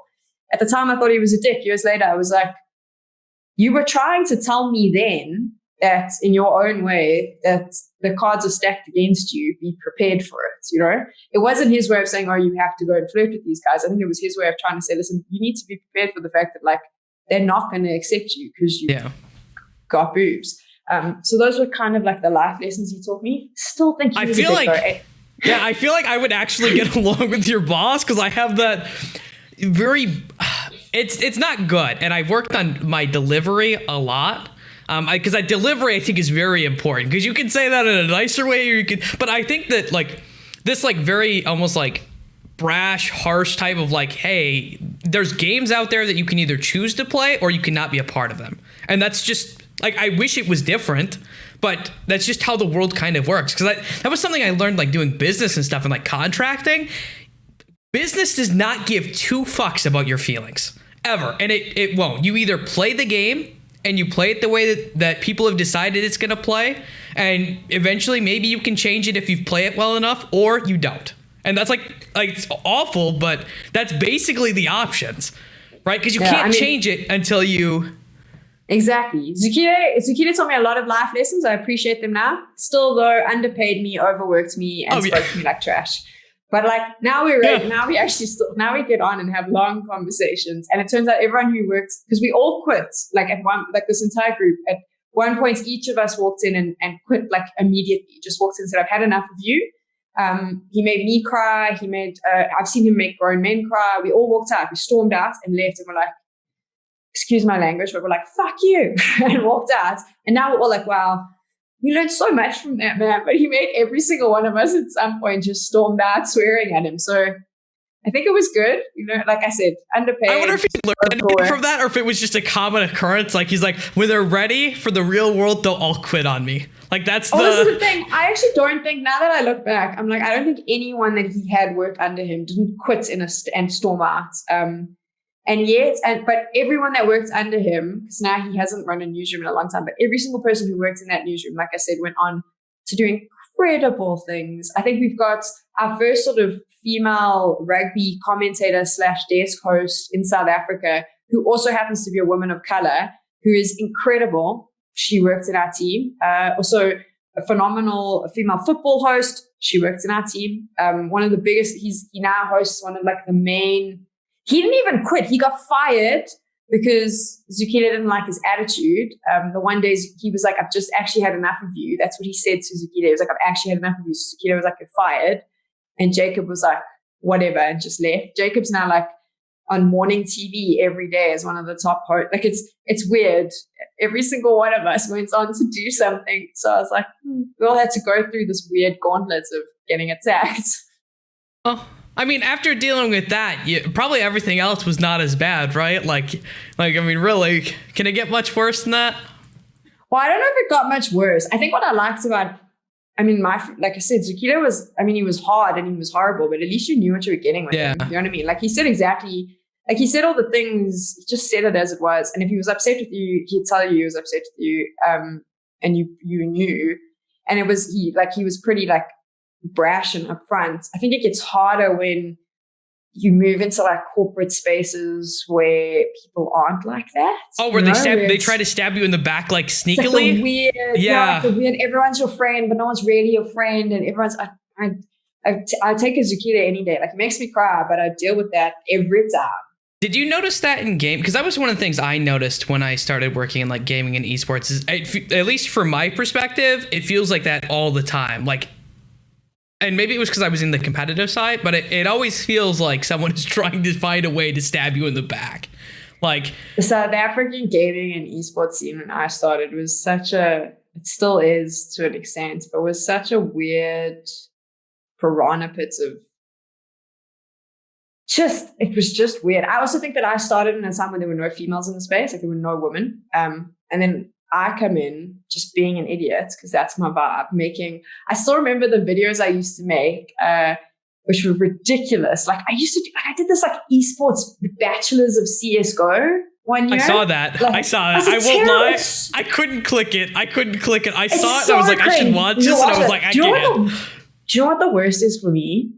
And I actually think I need to take it down because JT, who now plays for Cloud9 and is kind of a big deal, he was like 15, 16. I put him in that damn video and he was so awkward. He was scared of me. He was like, he didn't really know himself. And I keep looking at him like, oh my gosh, I put poor JT in there. And like one day someone's going to find this because he's from Cloud9. And like it was meant to be like tongue in cheek and funny. It's horrible. Like it's absolutely horrible. But I was doing that because I was like, this is funny. I want to create and I want to make stories. I'm sick and tired of the same narratives. It's like, show their personality a bit. This is how completely wrong. Like now that I'm older and I look back and I know more, I'm like, that was not the way to show personalities. That was just you thought you were funny and you really weren't. But at the time, that was like how I was telling the stories. But the thing was, at the time that worked because it did start, like people started noticing, going, oh, you doing something different. But at the same time, like, imagine, and I can kind of understand why people got like, why gents in the scene got a bit pissed off because they were like trying to copy everything they see overseas, be super professional with their waistcoats and their shirts and ties. And then this girl with her freaking sideways cap and her jeans runs in and is like, oh my God, bachelors of esports. Like, what? I'd be angry too. And then she gets all the attention. Like, of course it's going to upset you a little bit, So fair enough. But yeah, when I started, it was scary. It was really scary. It's I think up and coming scenes and like new scenes and new industries always like that. It's all a little bit like weird behind your back play and stuff. But I think I've never experienced it when I've been working in sort of like professional rooms, if I'm honest. I just, maybe it's just because I've heard so many stories too. Because a lot of my friends are like, a lot of the friends that when I first got into esports were like in the side. So like they were doing all the news stories and stuff like that. And like Jacob Wolf is one of my best friends and he's obviously broken some pretty huge stories with. You've got all the dirt. But it's a new, I think that the problem is it's an industry that's not, I don't think any industry should be regulated.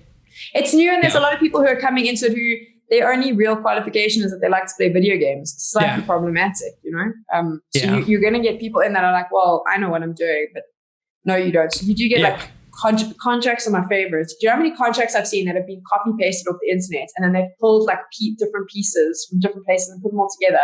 I have an interest in law. I wish I'd studied it. I'm by no means a lawyer, don't get me wrong.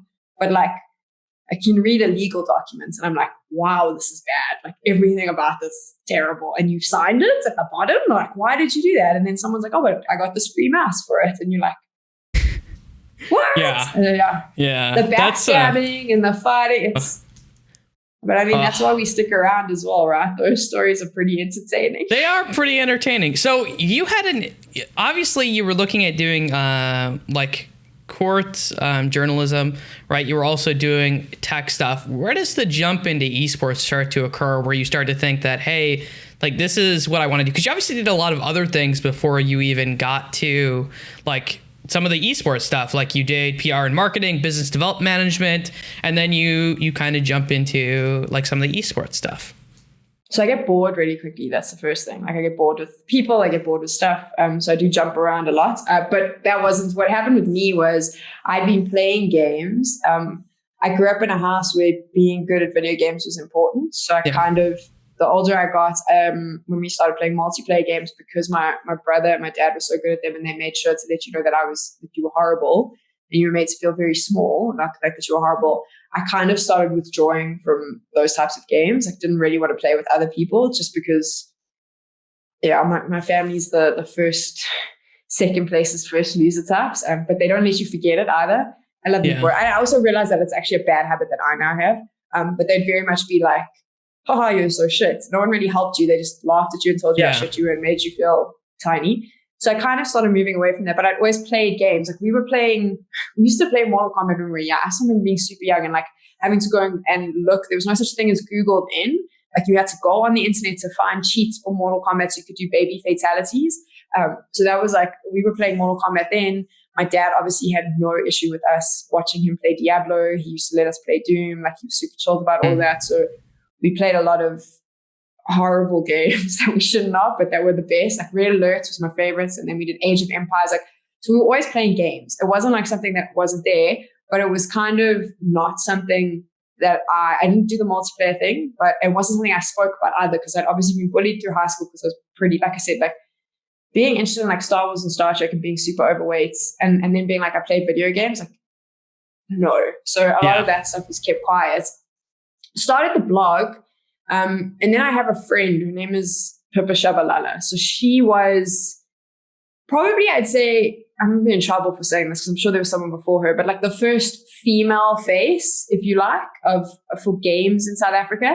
So it was like this weekly show that used to run on sort of like national TV, and she was on every night hosting The Verge. It was like this game, like we all watched it when we were kids, and it was kind of like Pippa was The Verge. She was the first girl, if you like, to step forward and be like, covered in tattoos and be like, I like video games. And I knew Pippa, and I had a friendship with her, and she knew I played games, and she knew that I was interested in games. And she kept saying to me, she was like, why don't you write about games on your blog? You know, like, why don't you cover gaming as well? You do tech and you've got this like cool little vibe. Because at that stage, blogs were also like relatively new. She's like, why don't you do games? And I was like, hell no. Like, I'm not good at them. I've never been someone that can just naturally get into a game. It takes me forever to like figure out controls and things like that. Yeah. Even now, like FIFA, every year I pick up a console, like I pick up the controller. It's the same game. Nothing changes. I'm still like, oh God, I have to take like 72 hours to figure it out. That's just how I am.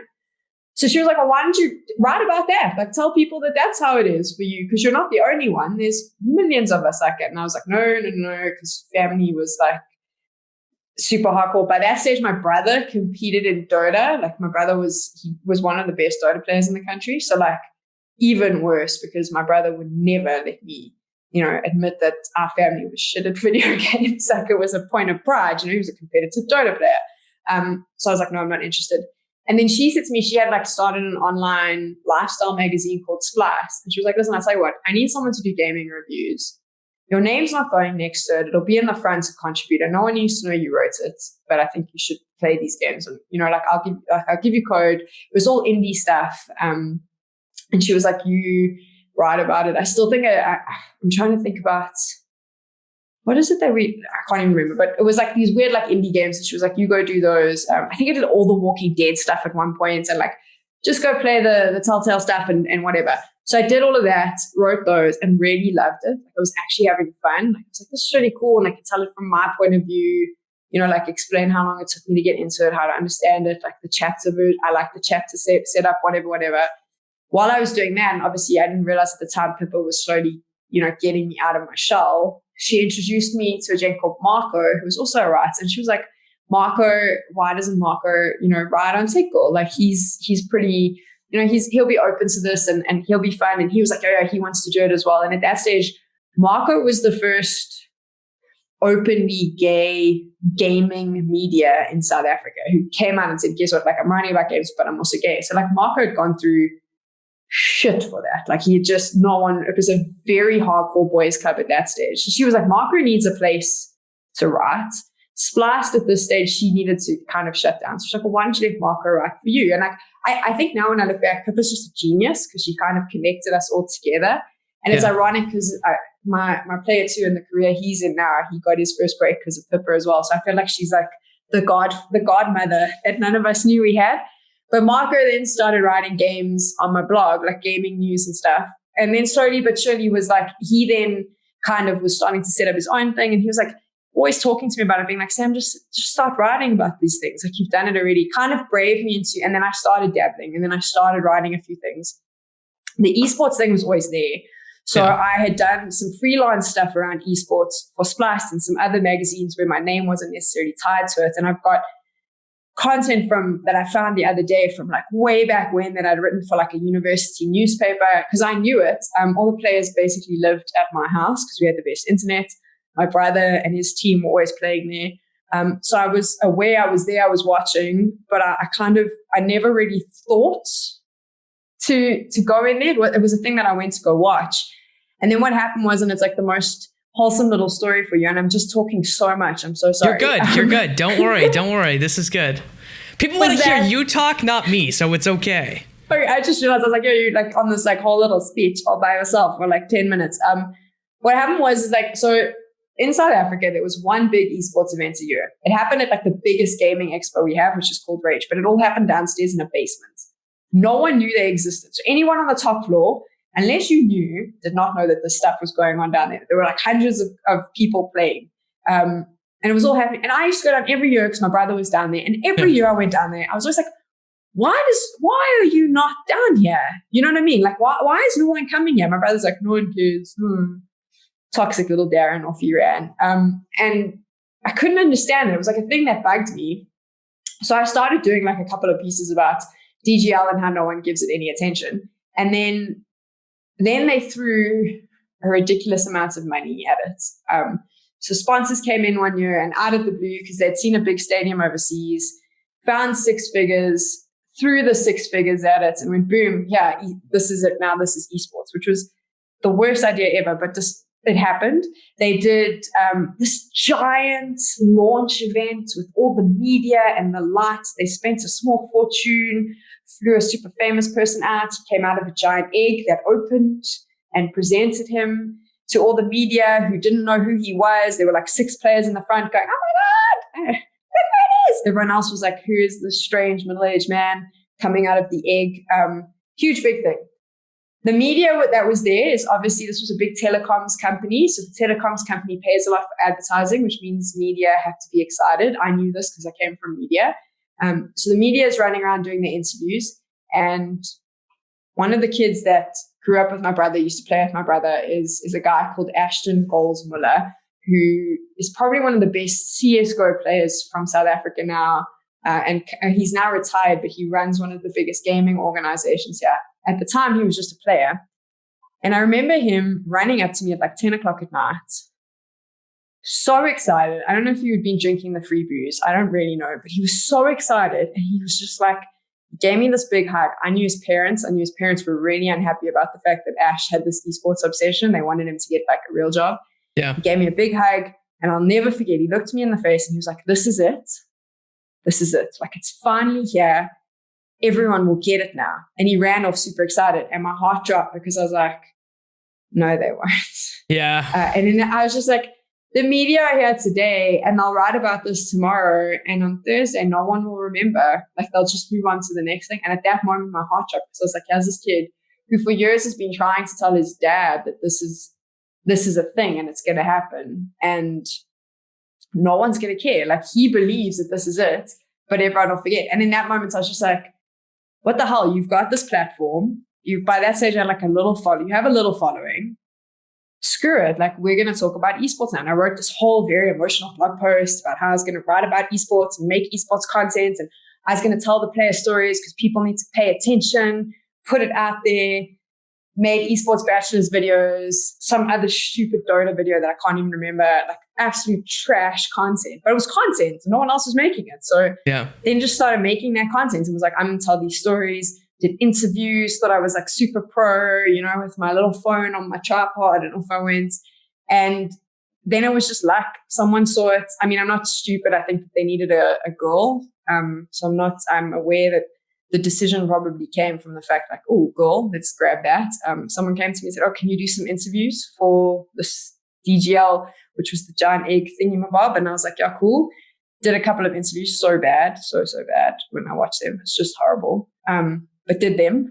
And then they hired me for a hosting job. And I happened to be co-hosting alongside Paul Reda Chilota. And he was like, hey, actually, if you wanted to take this seriously, you're not half shit, which I didn't really know. I thought at the time, I was like, cool, that's nice. You have to say that because they paid you to come here. So I'll take it. But then I had a shit time in my job, quit my job in like a bit of a huff about a personal thing that I didn't like my boss. It's actually starting to be a theme now because I just thought he treated people like shit. Quit my job and was like, well, now I have to make something happen. So I was doing a bunch of freelance stuff and spoke to Paul and said, are you serious about this? And he gave me a list of things to do and I did it. And then suddenly I was in esports, basically. So you see, esports bachelor videos work. They do work. That was a very long story. I'm so sorry. Wait, why are you apologizing? Because it's just so much talking. It's like, what do you think this show is? This show is about you talking. Oh, that's the whole point here. Okay, that's the whole point. Okay, you didn't think that I could get 3 hours out of you. Now, almost like my goal is to prove to you that maybe I could, and it's like. So, another question. You mentioned we won't go 3 hours, okay? I promise. I was suddenly like, "Whoa, dude! I told you I got siege practice." No, you're good. You're good. Siege practice. So my next question for you, you kind of mentioned being an interviewer and working on things. What do you think makes a good interviewer? Which is kind of like a standard question that you would ask someone who does interviews. But I want something more, because I'll give you my opinion first. I don't like most people who do interviews. I don't like their interview style. I don't like the fact that they feel very surface level. And I don't like the fact that a lot of times the questions are pre-written. That's like my issues with interviews that I see most of the time generally. So that would be my things. But what do you got? So I think the most important thing when you're interviewing is to realize it's not about you and no one really cares about you. You're really not, no one cares. Like, you're not the star of the show. You're not meant to be the star of the show. If anyone's talking about you and what you said and how you did it afterwards, you failed. So that's always my first thing. People shouldn't remember you. If people don't remember who asked the question, but they remember the answer to the question, you've done your job. And then that for me makes a good interviewer. And I think that the second thing, which is where it becomes a little bit more complex, I think a good interviewer is someone who can connect with someone very quickly and create trust to allow that person to speak openly about how they feel. That is very difficult with, believe it or not, like mid-level sports stars, esports players specifically, because and you know, these are not people that chose, they're not famous football players that got tons of media training. I think it's really difficult to make a connection and allow them to trust you. I think what then happens is the safest space to play in is to ask the safe standard question, because they feel comfortable with that. Taking it a little bit sideways sometimes with someone like that who doesn't have that trust with you can be really difficult. So then you tend to have the safe standard, let me just ask this because I know that they can answer. But I think a good interviewer is someone, like I said, who understands it's not about them and also can build trust really quickly. I think it's different. I mean, I don't disagree with what you said. Like, some interviews are, most of the time, those like standard, straight up, boring questions. But also, as someone who's been on the other side, where I've had 2 minutes with someone before and realized that they actually don't understand English. And are probably not going to understand me if I ask them anything more than, did you have a good game? Which I would never ask, because they'd just say yes, and that'd be weird. But, you know, like any of those questions. So I think it's a difficult balance to have. But if you can understand that it's not about you, I think you're halfway there already. Also, don't do videos about why they're single, because those are really awkward.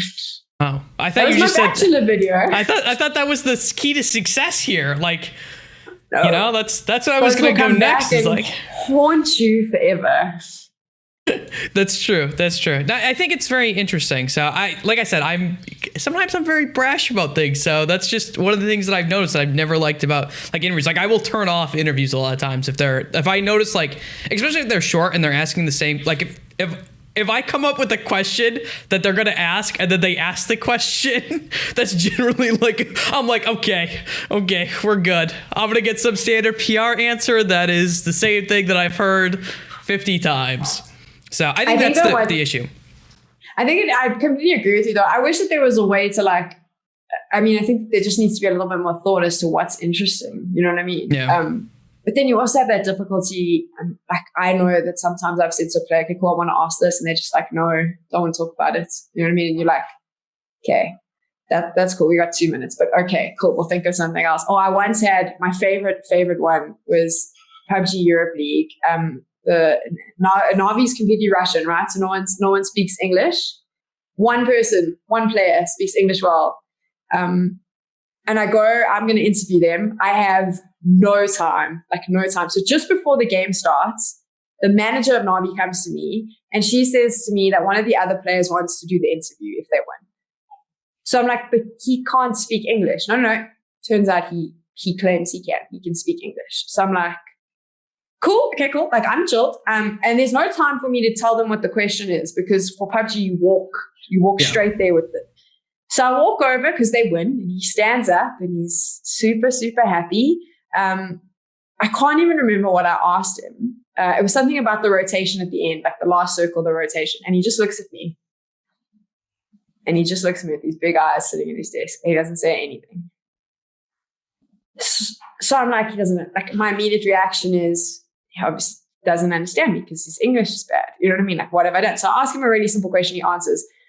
And afterwards, when the cameras are done, I say to him, I was like, did you not understand? And he looks at me in imperfect English, goes, I completely understood. I just thought the question was dumb. What a dick! Holy! And I just loved it. That was his way of dealing with it. It was just not to say anything, which was actually, with in all fairness to him, saved my ass, because everyone on the stream thought it was because he could not understand English. So they were all like, he obviously doesn't understand English. So he saved my ass by not responding at all. But I loved the fact that very confidently straight afterwards was like, well, that question was dumb. And basically made me doubt everything I knew about PUBG at that point, because the question was not dumb. So it was about rotation. It was not a dumb question. But at the time, he had decided it was dumb. So yeah, I mean, that happens too. It's tons of fun. Oh, God. Yeah, do you have any like horror stories about doing an interview and you're like, oh my God, that went so bad? Like, my first ever esports job, my brother plays Dota. I don't know a lot about Dota, I'll be honest. At the time, that's your first job, like your first proper hosting job. So you believe when you first start out here that admitting that you don't know anything or that you lack knowledge somewhere is, you don't do that. You show you know everything. You have a microphone. You're such a genius. And during the course of this particular tournament, there was CSGO and Dota. CSGO I understood completely, was doing my own questions. Dota, what I would do is my brother was sort of hanging around at the event, and I'd go to him and say, these are the questions I want to ask just before we went on. And he'd be like, dumb question, don't ask that, reword that. Kind of like help me along because he knew I didn't understand Dota. Little shit. The semifinals, I have to do a losers interview, which I just really don't believe should ever happen straight after a game. I think that players should be given at least 30 minutes before they come back on for a losers interview. I agree with that. Have to do a losers interview straight away. They've just come out of the booth. My brother is nowhere to be found because apparently he needed to go eat. I found that out after. Don't understand. He needed to go get food. But at this stage, I'm like, fine. Like, I think it was like second day in. I've done a rehearsal. I've got this mic. I'm on a stage. Like, I know esports. So I have my question, which basically was shitting on the player, telling him that his team had screwed up somewhere along the lines. And that instead of just going, because like the first thing that you learn after you do something like this is if you don't know, don't go up on the stage and try and ask a complicated analytical question. Just ask the most simple question you can because you actually don't understand what you're doing. I went up with my very analytical breakdown of so like everything that you could possibly do wrong as an interviewer I did. So the first was that I decided that my opinion was important about how this game had gone down. I decided to tell him about what he had done wrong. It was like a whole essay followed by, it was basically the question started with, I think X, Y, and Z happened. How did you feel about that? Don't ask them how they feel because they feel like shit right now. Yeah. And his response was to look at me up and down and go, that is definitely not how that happened. And just to keep quiet. And in that moment, I realized that I knew nothing about Dota, and my fantastic opinion of what I'd seen could actually be wrong. And if it wasn't wrong, I didn't know how to defend it. So maybe he's wrong, but I don't know because I actually don't know the game, and I have no response for him. And there was this very awkward moment of me on the stage with the mic way too far out because I was very far away from him because I didn't know that either yet. Staring at him in the face when he just looked at me with like the worst. He was also really upset. He'd just been knocked out of the competition and said, that's not how it happened at all. Super awkward, quiet time. Sam takes mic and goes, thank you. Well done.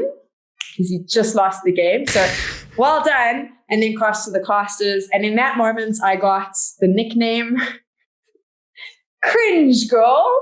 And I had to own that for a while. But yeah, I basically learned so much in that moment that I think has helped me along the way. But yeah, that is, if you ask me for my worst interview story, that's the one. It was when Cringe Girl was born. And now Cringe Girl's become like a term of endearment. So now sometimes I'll be working on a broadcast and some people who remember me from that first event will come and they'll spam Cringe Girl in the chat. And then someone who doesn't know will get in there and be like, oh, that's wrong. She's not cringe. Shut up. And then there'll be a whole fight because they'll be like, you don't understand.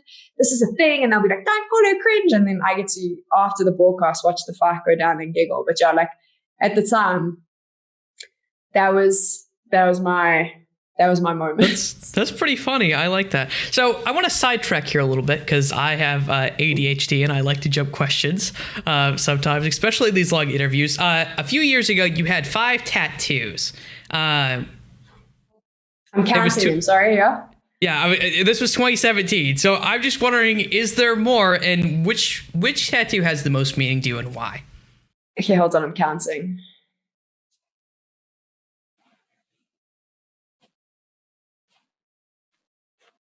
I think there's about 8 now. Okay. I might have missed one. Hold on, I gotta do this again. I'm so bad at remembering. 1, 2, 3, 4, 5, 6, 7. Yeah, there's 8 now. I have 8. 8? Okay. You've added 3 since then. Which one has the most meaning though? Because I feel like most people don't just I feel like people don't get tattoos for nothing normally. It's just like generally have some sort of meaning, whether it's just something that they found really cool or not. But which tattoo that you have do you think has the most meaning for you? So I have this giant, like, abstract art piece on my shoulder now. Yeah. So that has the most meaning for me because it actually means nothing. It was a cover-up because when I was younger, I believed, tattoos must have meaning. They must represent something. Yeah. So I designed all these tattoos myself because obviously I know about tattoo design, and I demanded that they be put on a certain place. And then I covered the one up on my shoulder. And the only way to cover it up was to do this like ridiculous abstract piece that if you look at, everyone who looks at it always goes, well, what does it mean? And I'm like, absolutely nothing. It's just an abstract piece of art on my shoulder to hide the shit show underneath. But it has the most meaning for me just because the first thing is the fact that it was that moment of realization that like one, sometimes it doesn't have to mean anything. It can just look nice and you can like it and that's okay. Yeah. Not everything has to be deep. You can just do things because it's fun. 2, that you don't know everything and you're an idiot. That was the reminder of that is the cover up. And 3, I think it means the most because even though it's not meant to have meaning, it kind of does to me because it's just a chaotic disaster and but it's still beautiful. So it was just a reminder that like it doesn't have to fit in the box of what you believe it's supposed to look like. So I'd say that has the most meaning. Do you feel like you're not supposed to though? Yeah. Well, I mean, I feel like a lot of things that aren't supposed to have meaning tend to have meanings, I feel like, because I feel like human beings don't do we don't do anything without some sort of reasoning behind it. I really believe that we have, even if that reasoning might later on come to be false or untrue, like your cover up, right? The tattoo that you originally had probably did have some sort of meaning that you were later on like, wow, this is because your opinion changes, the way that you think changed. You're like, okay, let's now let's do something else over this, and then that by default almost has a meaning of like. So I think that like generally that would be the way that I think. But this idea of kind of like getting out of a box, do you ever feel like you're constantly trying to fight against this like proverbial box that is society or like norms? All the time. Everything. Like I feel there's so many boxes. I feel like there's a box, and I don't know if this is because I've always struggled with my weight, and that I have self-confidence issues. There's this box in broadcast, which is just it's suffocating, and I don't think men deal with it in terms of like, I'm a female, therefore I need to look a certain way. I'm too fat, no matter what, I'm always too fat. I don't dress right. I'm not in the like the girls on broadcast have to be in the dress, the slim fitting dress and the heels. I hate heels. I hate them. I hate walking in them. I can't walk in them. But for some absurd reason, I have them on every time I go on broadcast because I'm told that's what I'm supposed to do.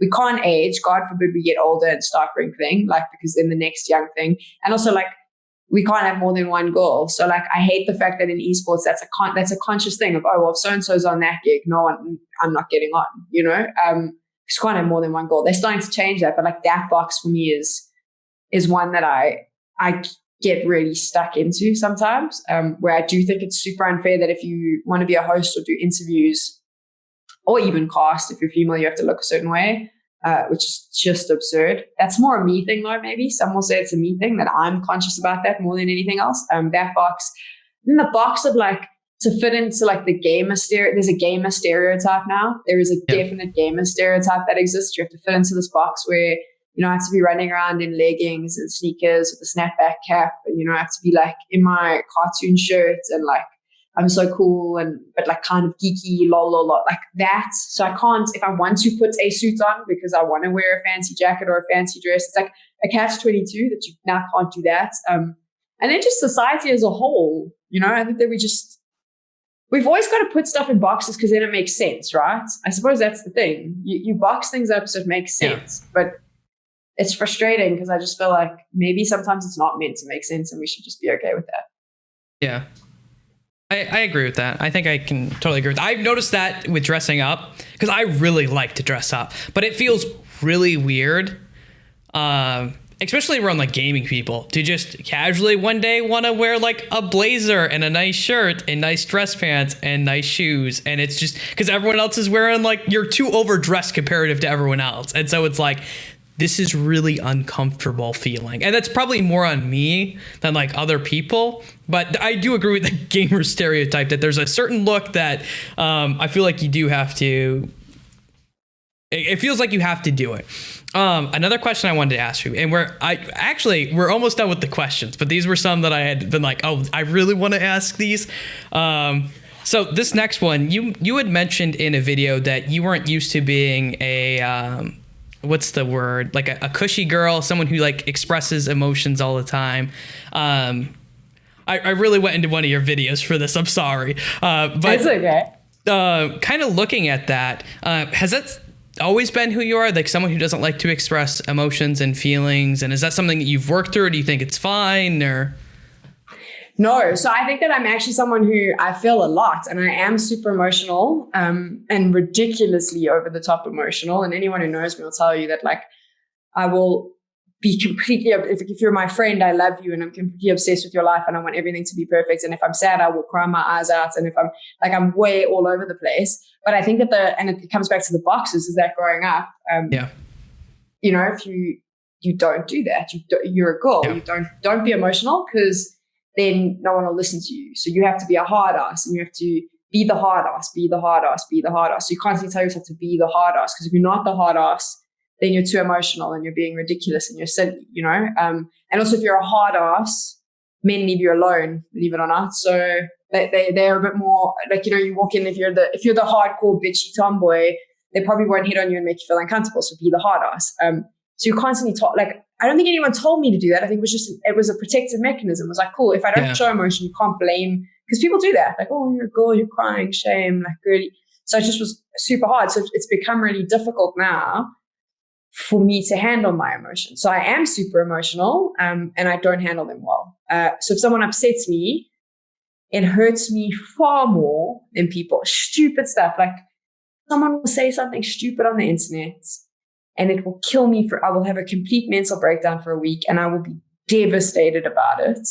But I won't show anyone because I'm the hard ass. You know what I mean? So I think that like I struggle with my emotions now, which is weird because, you know, like growing up, I also think maybe growing up, but also like in high school more. When I was a kid, you know, if someone bullied me or teased me, I cried and that was fine. But then in high school, you like, don't show them that you know, don't show them that they're upsetting you. Don't react. And so eventually you just become this like ball. And I don't think it's good. Like I think you're just this ball of like chaos ready to explode, you know? Yeah, and that was because that was one of the things when you mentioned that, I was like, oh my God, that sounds so difficult to deal with all the time. Like I imagine that would just be like debilitating in a lot of regards to like just everyday life, kind of, if you have this issue kind of, you know, breaking through those. So I can't. Sorry, that really sucks.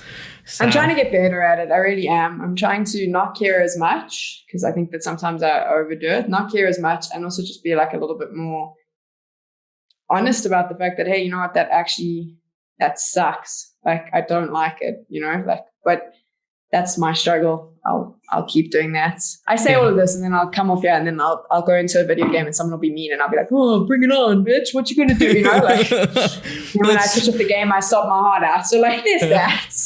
Well, I mean, little steps, baby steps, right? Small Baby movements steps. forward, right? Baby steps forward. Well, believe it or not, I only have one more question for you. Okay. This is arguably the hardest question I will ask you the entire night. Just to be aware of that. So that being said, if you could see anyone to be on the show, having had the experience being on this show and having had my moment of being interviewed by me, who would you like to see and learn more about? Do you know who I'd love for you to chat to is Frankie. I was used to Frankie Ward? Frankie Ward. I've already done it. Have you done? Why haven't I sent me the VOD? Did I miss that? Now I feel horrible. No, yeah, Frankie. I've already done Frankie. Okay, sorry. I have not done Zoe yet. If you did sorry, I'm so bad that I missed Frankie, and I'm gonna go watch it after this and see. Frankie's like one of my favorite people. Sorry, I think would be a fascinating story as well. Yeah. I think sorry is super, super interesting. I'm going with all the ladies, yeah, but after being on the show, I'd love to see. I think sorry has such a deeper story than most of us realize. Like sorry definitely has been through a lot. So maybe chatting to sorry would be pretty cool. Do you know who you should definitely? Richard Lewis. Are you blocked on Twitter by Richard Lewis? I would love to interview Richard Lewis. Just because, okay, so a lot of people don't like certain people in esports. Richard Lewis is probably one of the big ones that a lot of people just have issues with. For me, I don't know him, so how can I really have issues with him? And I like a lot of his content. I think he's a really good journalist at the very least for some of it. I would love to interview Richard Lewis. Like he's on the list of people who are on like if I had a top 10 list, could get them tomorrow. Richard Lewis is on one of my top 10 lists. I think Richard's an interesting one just because people love to hate him, but there's a lot of work he does that's really good. And then sometimes, every so often, the facade slips and he shows that this hurts. And I think that for me is really interesting because he plays the hard ass. Like he's like, I don't care, I'm going to say it like it is. And then every so often you see you like, nah, dude, it's there. I can see it. And I think after chatting to you and seeing how you go in, this would be something I'd be interested to hear because I think he'd maybe be a little bit more honest about the fact that I don't think that you do that level of journalism and you do that level of research and work if you're not extremely passionate. And if you're extremely passionate, there is no way that when people talk shit, it doesn't hurt. Like there's no way. If you're that passionate, you're too emotional. So, but good luck with that one because I don't know if you'd agree. Yeah, we're slowly working on it. So he follows me on Twitter now. So I mean, we have that going for me. So you just need to slide into his DMs and be like, Richard, come chat. I feel like he'd probably be open to it. He supports good work. Like that's the thing. He supports good work, and I think what you're doing is really cool. Like it's different. It's not the same old, you know. It's like a really frank. I mean, I said things on here that as I was saying them was kind of like, why are you doing that? But I just felt like I could. So I've heard that I have that effect on people, which is, I mean, it's probably a good thing, but that's why I was originally going to be a therapist. So it's because I just like talking to people. It's a lot of fun. So. But I appreciate it. That was my last question. If you have any shout outs, you're more than welcome to it. Otherwise, I will close out the show. But I will make sure to link that VOD to you too later on. But if you have any shout outs, have at it. My very small audience and then YouTube will hear about it all. I saw that one of your mods dropped the link. So I've got that. I'm ready to go. I'm going to go watch it. But from my side, just thank you for having me. And thank you for doing this. Like, thank you for being passionate and actually I think it's cool that you want to see into esports and understand not only esports but gaming as well. Like what a freaking cool idea. Like it really, and this was tons of fun. So I don't really have a shout out. Just thank you for having me. Like it's an honor. Awesome. Well, if you want to stay afterwards, I wouldn't mind asking you a couple questions off air. But for everyone out there, this has been The Minds of Media. My name is Blake Panashevitz. And until next time, I hope you guys all have a wonderful day. Oh, hello there. I hope you enjoyed this video. So make sure to like, subscribe, and turn on those notifications. Shout out to all my Patreons that support me. If you're looking to support me, you can find my Patreon at patreon.com/improvblake. You can also find me streaming throughout the week at twitch.tv/improvblake.